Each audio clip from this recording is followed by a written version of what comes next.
Fala, Thiago Meirelles aqui na área para mais um vídeo de palpites no futebol, começando uma semana nova aí, dia 18 de outubro, os palpites para essa segunda-feira, uma segunda-feira que promete ser mais movimentada do que o normal, né? Geralmente segunda-feira com poucos jogos, fechando a rodada dos campeonatos pelo mundo inteiro, mas eu encontrei mais oportunidades do que geralmente eu encontro. Vamos dar uma analisada então aqui, a gente começa direto com a Polônia. E a Polônia na segunda divisão, que fazia tempo que a gente não dava uma olhadinha nela aqui, me parece uma oportunidade interessante. A gente tem jogo entre aqui o Tychy contra o Stomil Olsztyn. O Tychy que é o quinto colocado na tabela, com 12 jogos, 13 gols feitos e 11 tomados, 22 pontos. Um jogo onde se ele vencer, ele encosta no Corona e fica em segundo colocado, vice-líder da competição. Está ainda no começo, são 3 rodadas, mas é uma boa posição contra o Stomil. O Stomil é um time que, né, tem tudo para cair para a terceira divisão da Polônia. Nos últimos 5 jogos aí até melhorou um pouquinho. Se a gente olhar a forma aqui, a gente olhar a forma dos times, a gente vê que o Stomil até deu uma melhoradinha, ó, 7 pontos nos últimos 5 jogos. Mas o Tychy é o segundo melhor time. Já é o segundo melhor time na forma. Nos últimos 5 jogos são 3 vitórias e 2 empates, tá? Jogando em casa, o Tychy tem... E aqui que talvez começa um pouquinho da precaução do mercado que eu vou mostrar para vocês. Em 6 jogos são 11 pontos, não é ruim, mas faz muito pouco gol para quem joga em casa, pro meu gosto, né? Só que o adversário é realmente muito fraco. São 5 jogos, fez apenas 13 e tomou 9, tá? Por algum motivo, que eu não sei exatamente qual é, o mercado está me dando uma odd de 1,95 para o Tychy ganhar. Olha só, a gente está falando de segunda divisão da Polônia. Isto pode ser uma pegadinha do mercado. Mas, para evitar a pegadinha do mercado, nós podemos, ao invés de ir na vitória direta, seca do Tychy, a gente pode ir no handicap asiático menos 0,25, que é o menos 0,5 em alguns dos sites, com uma odd de 1,70 aqui na 1xBet. Alguns outros sites também estão com uma odd de 1,70 e eu acho que é uma boa aposta. Eu vou na vitória. Aqui é 1,95 com a 365, aqui está aparecendo, a gente pega em outros sites até melhor que isso. Eu vou na vitória, mas se você quer um pouco mais segurança, vai no menos 0,25, porque eu não acredito que o Tychy perca em casa a partida de hoje. E a gente vai para a Suécia, da segunda divisão da Polônia, a gente vai para a Suécia, na primeira divisão da Suécia, a Allsvenskan, que já vai na sua 23ª rodada. E a gente tem o jogo entre a sensação do campeonato, não é a sensação, mas é uma novidade no ano, que é a performance do Djurgården, sendo ali líder junto com o Malmö e com o AIK, que são sempre os dois times que brigam pelo título. E se ele vencer hoje, ele abre 3 pontos para o Malmö. Então vem numa campanha muito forte, apesar de vir de uma derrota justamente para o AIK, que é a segunda força da Suécia atualmente, né? Então... ele pega hoje o Djurgården no Elfsborg em casa, que este sim é uma surpresa. Ele é um time que geralmente circula aqui na metade, ele está um pouquinho acima do que geralmente é, mas ele vinha mais acima do que era. Agora nos últimos 5 jogos ele tomou 3 derrotas, ó, e um 4-0 para o Mjällby aqui, que assusta e parece que o Elfsborg está caindo na real. Então aqui para mim é mais um caso que eu não sei se é pegadinha, acho que o mercado está confiando demais na primeira metade da temporada do Elfsborg. Eu confio mais no Djurgården e eu vou para a vitória do Djurgården. Quem não quiser ir na vitória do Djurgården também pode fazer a mesma estratégia que a gente fez no jogo passado e numa linha mais segura, menos 0,25 a 1,79, que é aquela que se o nosso time, que é o time da casa, empatar, a gente recebe metade da nossa aposta de volta, que eu acho uma aposta muito segura, porque eu não consigo ver o Djurgården perdendo em casa. Nos últimos 5 jogos pela Liga, ele só perdeu para o AIK. Perder para o AIK, mesmo que seja de 4-1, não é um mau sinal. Dos outros times, ele não perdeu mais na temporada, não perdeu mais. Por isso que eu acho que ele não perca hoje também. O Elfsborg, né, de quem que ele ganhou? Aqui é jogo de Copa, né? Não podemos olhar, não pode olhar jogo de Copa aqui, jogo de Copa não tem nada a ver. Elfsborg, olha aqui, ó. Empatou com o Häcken, ganhou do Hammarby, ganhou do Kalmar, ok, mas perdeu do Östersund e perdeu do Mjällby de goleada. Não pode perder do Östersund do Mjällby. tá? Não pode perder. O Mjällby e o Östersund estão lá embaixo na tabela. O Östersund é o último da tabela e o Mjällby é 11º, subiu da Série B e está na rabeira para cair também. Eu vou no Djurgården para vencer. Da Suécia, a gente continua na Suécia, agora vai para a segunda divisão e aqui um jogo onde mais uma vez eu gosto do mandante, mas eu gosto mais dos gols aqui também. A gente tem um jogo de confronto entre meio da tabela, dois times do meio da tabela que para mim é sempre a melhor condição para buscar gols, né? A gente não tem uma discrepância muito grande entre os times, nenhum muito forte, nenhum muito fraco jogando em casa e fora, ou ao contrário, dois times do meio da tabela. E o que eu mais gosto ainda é que o time de casa é um pouquinho pior, vamos dizer assim. Na verdade, se a gente olhar os pontos, tem 10 pontos de diferença, mas a forma do Trelleborg é bem ruim. Vejam só, 5 jogos sem nenhuma vitória, o que dá uma esperança para o Orgit ganhar. Se a gente olhar o que esses times fazem em casa e fora, vejam só o Orgit, 1-1, 2-2, 3-1, 2-2, 1-1. Parece que tem uma dificuldade em ganhar partidas. Certo? Dificuldade em ganhar partidas. Quando a gente olha o Trelleborg, que está melhor colocado na tabela, mas vem de uma forma ruim, fora de casa também não ganha de ninguém. Essa vitória aqui é pela Copa, ó. Pelo campeonato, a última vitória dele foi lá contra o Brage, lá em julho. Então também não ganha, mas faz o golzinho dele sempre, ó. Faz o golzinho dele sempre, não fez contra o Falkenbergs, não fez contra o Sundsvall. O Sundsvall é o líder, o Falkenbergs é um time relativamente médio, ok, mas também não dá para fazer em todos. Mas contra o Sundsvall não tem problema, o Sundsvall é o líder. Então acredito em gols aqui. O over 2,5 talvez um pouquinho arriscado, acho que pode ser um jogo para 1-1, tá? Pode acontecer o 2-1. Essa odd de ambas marcam não tá das melhores, mas aqui a dica é esperar 10, 15 minutos, deixar essa odd bater ali no 1,85, 1,90.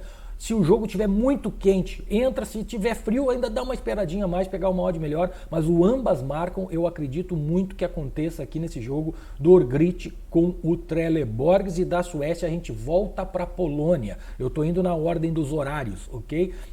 Já são 13h30 da tarde dessa segunda-feira e a gente vai estar lá na Polônia vendo um jogo que aqui de novo eu não entendo o porquê dessa odd. O Jagiellonia, né, não é nenhuma máquina, mas 15 pontos na tabela em 10 jogos. Os últimos 5 jogos, 1-1, 1-1, 3-0, 1-0, 0-1.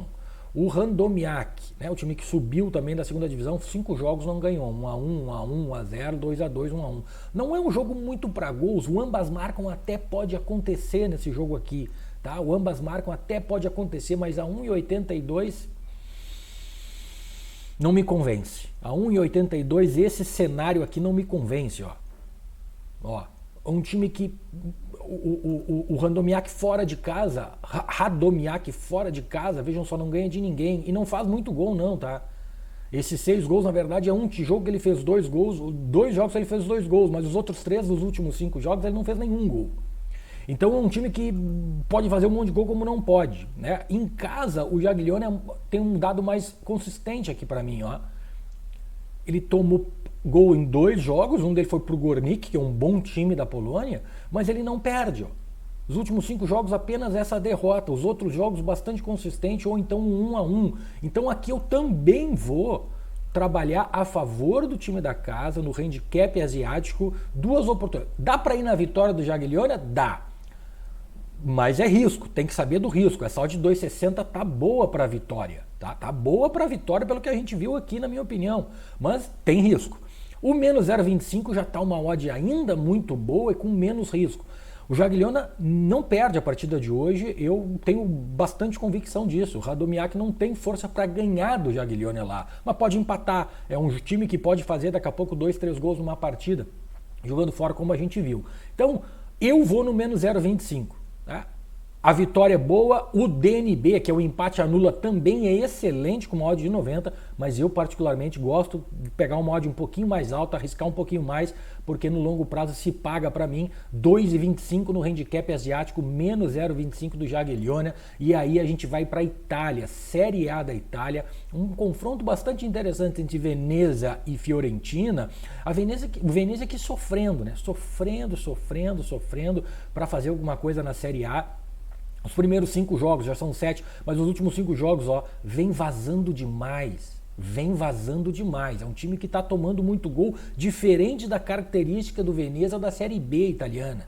Né? Fez 3 temporadas muito consistentes lá com o time e finalmente conseguiu a promoção com um time sempre muito forte defensivamente, mas não está aguentando o tirão na Série A. A Fiorentina, time alegre, né? A Fiore é time alegre. Gol, gol, gol, gol, gol. Certo? Em casa e fora.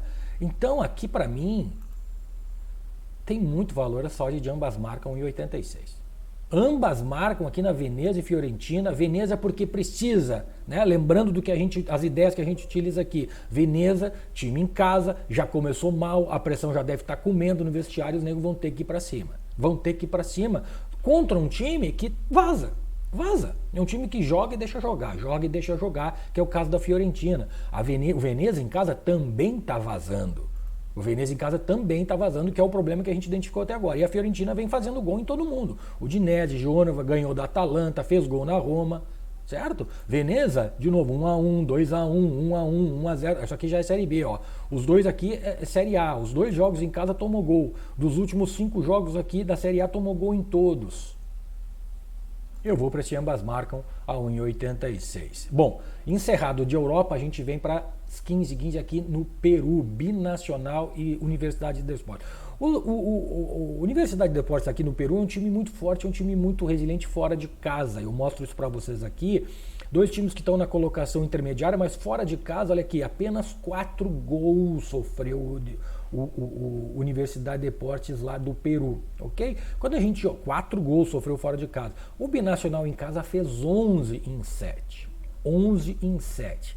Olha, eu não sei quem vai ganhar essa partida, são 2 times com uma característica bastante parecida e a classificação relativamente, né, equilibrada aqui quando a gente olha a tabela geral. Vejam só, um time defende bastante, outro time ataca muito. São 23 gols em 14 jogos no geral para a Universidade. Então, eu acredito que ele consiga fazer um gol jogando em casa, usando aquela linha de raciocínio que eu sempre uso. Para times que jogam em casa, o Binacional vai conseguir botar pelo menos um golzinho lá dentro.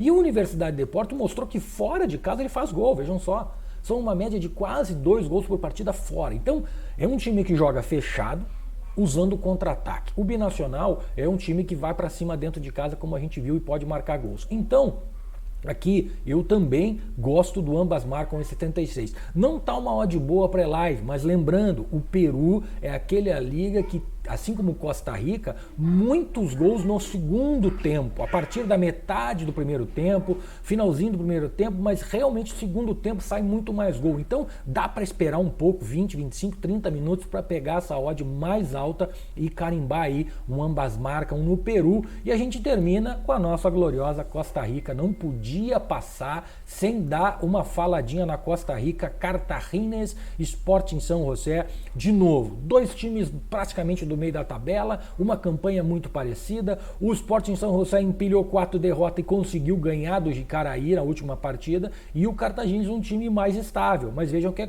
é relativamente gols, 3-0 aqui, 1-0, 0-3, 5-1. Assim, jogando em casa, Cartagines, 8 partidas, fez 12 e tomou 7. Faz 1,5 quase e toma um gol. O Sporting São José, fora de casa, vejam só, 7 jogos, fez 10, tomou 16. O Cartagines vai deixar o dele. Mas o Cartagines, como a gente viu aqui, toma um golzinho por jogo. Onde é que a gente vai? Ambas marcam. 1,73. Aqui a odd tá justa, tá? Ela não tá uma odd muito boa, mas eu acho que a odd tá justa, e eu repito a frase que eu acabei de dizer. No Peru é um campeonato que sai muito mais gols pro final da partida do que pro começo, então também dá para esperar um pouquinho quem quiser uma odd melhor, né? O over 2,5 aqui também não é mau negócio, tá? O over 2,5 a 1,83 não é mau negócio, mas também se a gente esperar um pouquinho, a gente pega tanto o over 2,5 quanto o ambas marcam, um pouquinho a odd mais alta, e no longo prazo, né, uma odd um pouquinho maior sempre nos ajuda, beleza? Eu fico por aqui hoje, muito obrigado, deixa o like, se inscreve, comenta, vamos pra cima aqui, Pedro Green.